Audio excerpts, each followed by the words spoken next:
আসলে ছেলেদের মনটা বোঝানো অনেক কঠিন। সে কাউকে ভালোবাসে না, যাকে ভালোবাসে সে যেমনই হোক না কেন তাকে কখনো ছাড়তে পারে না। আমরা বলি না যে ছেলেরা ধোঁকাবাজ, ছেলেরা চিটিংবাজ, এরকম একদমই না, এটা একদম ভুল কথা। সেই মানুষটা কাউকে অনেক ভালোবাসে আসছে, তুমি হয়তো বা জানো না।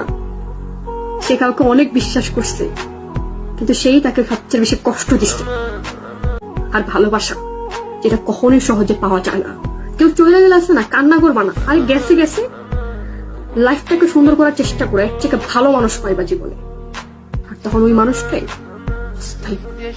আজ ওই মানুষগুলোর সাথে সম্পর্ক নষ্ট হয়ে গেছে, যে মানুষগুলোর সাথে একসঙ্গে কথা বললে মনে হয়তো সারা জীবন পাশে থাকবো, কিন্তু সেও বুঝাই দিচ্ছে যে এই দুনিয়াতে চাইলেও কেউ কারো আপন হইতে পারে না। আরে ভাই, নিজেকে ভালোবাসো, এসব ফালতু ভালোবাসার দরকারও লাগবে না। কারণ সব ভালোবাসা